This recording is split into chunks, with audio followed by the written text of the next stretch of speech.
Bonjour tout le monde. Donc, on va y aller avec notre dernier chapitre sur les gaz. Donc, dans la partie 1, on va voir donc, les propriétés chimiques des gaz. Chapitre 1 et 2, on s'intéressait aux propriétés physiques des gaz parce que tous les gaz ont les mêmes propriétés physiques. Ils vont respecter donc la loi de la théorie donc cinétique, tout simplement.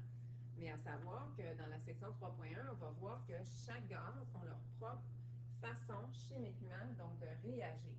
En passant dans l'annexe 3, dans votre cahier d'activité, vous allez vraiment pouvoir aller voir les gaz, donc chacun pour soi, donc qu'est-ce qu'ils font. Admettons, c'est-tu des gaz qui sont explosifs, où est-ce qu'on peut les utiliser, quelles sont leurs propriétés caractéristiques et tout ça. Donc, vous allez trouver ça dans l'annexe 3 à la fin de votre cahier d'activité. On y a différentes classes donc de gaz, comme les gaz nobles, les gaz comburants, les gaz combustibles et les gaz réfrigérants. Nous, on va s'attarder donc aux gaz qui vont faire attrait donc à la combustion, donc qui vont être combustibles, tout simplement. Donc, les gaz combustibles, donc on a donc une petite introduction donc là-dessus. Donc, vous pourrez donc la lire. Donc, juste pour vous dire que on a donc Marc là, qui fait une petite soirée au coin du feu. Il laisse le journal donc un petit peu trop proche. Mais là, finalement, donc le journal commence à s'enflammer donc un petit peu, donc à dégager donc de la vapeur, ce qui fait en sorte que le journal atteint donc le point d'ignition. Ce qui fait que notre journal, il prend feu, donc c'est la catastrophe. Donc, vous pourrez aller lire ça.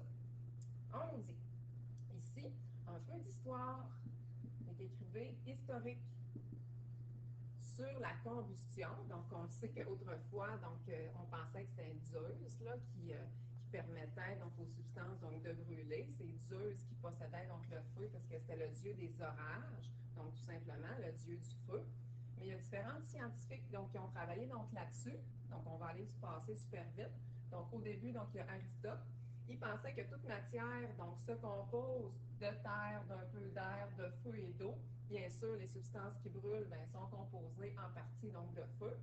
Robert Boyle, lui, il s'est rendu compte donc, aussi que lorsque un morceau de bois donc, brûlait, donc ça produisait, c'est sûr, donc, du feu, de l'eau, de la fumée, puis des cendres, mais il ne peut pas donc, admettre encore ces éléments donc, qui étaient présents donc, dans le bois. Donc, il se dit, non, sûrement que le bois, ce n'est pas composé nécessairement donc, d'un peu de cendre, d'un peu de feu, d'un peu d'eau, de fumée. Fait qu'il veut aller chercher donc, un petit peu plus loin. Il y a George Stale, donc lui qui a développé une théorie. Il prétend que tous les combustibles donc, contiennent une sorte d'amadou appelé phlogistes. Fait que selon lui, la combustion donc s'arrête quand que tout le phlogiste a été transformé en feu. Et on a Antoine de Lavoisier. Vous savez, rien ne s'opère, ne se crée, tout se transforme. Ben lui, donc, il a pesé tous les éléments avant la combustion, après la combustion. Il s'est vraiment rendu compte que la combustion résulte d'une combinaison entre une substance donnée et du dioxygène. Donc, on s'est rendu compte que c'est une réaction d'oxydation, tout simplement. L'autre côté, ça c'est important puisque c'est les trois conditions qui sont nécessaires pour qu'il y ait combustion. 1, il faut avoir présence de combustible. 2, présence de comburant. Et 3, présence de chaleur, autrement dit une source d'ignition. On a un vocabulaire ici qui est super, super important. Il faut donc pas savoir par cœur pour les donner, donc les définitions-là. Je ne vous demanderai jamais de donner des définitions, mais il faut les comprendre, il faut démêler donc les termes de la combustion, puis être capable de donner aussi des exemples. Fait que la combustion, c'est l'ensemble des phénomènes qui se manifestent quand un corps appelé combustible va s'unir à un comburant, donc comme l'oxygène, en dégageant donc de la chaleur. C'est une réaction chimique, dans le fond, la combustion qui réagit avec l'oxygène. C'est une forme d'oxydation. Pour avoir donc une forme d'oxydation, de combustion, il faut avoir un combustible. Donc, un combustible, qu'est-ce que c'est ça? C'est la matière qui brûle. C'est la matière, dans le fond, que je suis capable de faire brûler. Comme du papier, ça brûle, du bois, ça brûle, de l'essence, ça brûle, du propane, ça brûle. C'est sûr que ce sont des combustibles. Donc, propane, on peut peut-être aller rajouter ça. Je vais passer tout simplement à comburant. Désolé.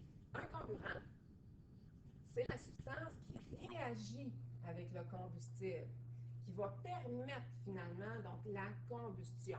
Nous, ben, notre meilleur comburant, c'est l'oxygène, ou encore mieux le dioxygène. On pourrait utiliser du soufre ou du chlore, mais habituellement, là, c'est pas mal plus rare. C'est notre dioxygène qui va se greffer au combustible pour être capable de permettre donc la combustion. Sans oxygène, il n'y en a pas donc de combustion. Ensuite, un peu plus tannant à comprendre, le carburant. Fait que le carburant, là, c'est le gaz ou le liquide qui est très, très, très volatile. Puis qu'avec l'oxygène ou un autre oxydant, donc ils vont former un mélange, puis dont la combustion va libérer de l'énergie. À savoir que, qu'est-ce qui brûle, admettons, là, les bûches de bois, ou bien donc le papier, donc journal, donc peu importe. Lorsque le point d'ignition donc va arriver, lorsque les substances vont être super, super chaudes, ils vont dégager donc une substance volatile qui va se greffer avec le dioxygène, et c'est ça qui va permettre la combustion. Il faut que les molécules s'agitent. Quand les molécules s'agitent, ben, c'est sûr que les molécules donc, vont se briser, vont passer donc, sur une autre phase, et sans vapeur d'essence, je vous le dis, là, donc l'essence ne brûlerait pas. À la limite, je pourrais prendre un bidon d'essence, envoyer une allumette dedans, ça ne brûlerait pas, c'est du liquide, ça éteindrait donc la flamme. Faites pas ça, là, ça c'est bien sûr. Parce qu'il y a toujours, donc dans le bidon, une petite vapeur d'essence qui va être libérée. C'est elle qui est greffée au dioxygène, qui va exploser, qui va brûler. Et ensuite, qu'est-ce que c'est un inhibiteur? Ben, un inhibiteur, là, ça gâche un peu le party. C'est une matière qui va ralentir ou arrêter la combustion, comme par exemple donc, le CO2. Les pompiers donc, vont utiliser des inhibiteurs pour être capables d'éteindre le feu ou de ralentir le feu. Fait autrement dit, les réactions d'oxydation, ben, c'est sûr qu'elles sont exothermiques. C'est pourquoi donc sont souvent utilisées donc, comme source de chaleur. Puis à savoir qu'il y a souvent des combustions qui sont dites lentes ou oxydation lente, puis des combustions qui sont dites vives. Comme par exemple l'oxydation donc lente, on a la rouille, donc qui va vraiment donc rouiller très très très lentement, qui va dégager très très peu donc d'énergie. Donc c'est une forme de réaction donc d'oxydation parce que c'est une substance qui se greffe donc au dioxygène. Comparativement donc à l'acétylène qui va se greffer donc à l'oxygène pour la soudure par exemple. Donc ça c'est un exemple donc de soudure. Oh, ben là, il y a beaucoup d'énergie finalement donc, qui va être dégagée. Fait que dans ce temps-là, on appelle ça une combustion qui est vive. Mais qu'est-ce qui crée le phénomène d'incandescence? Ça, là, c'est vraiment un surplus.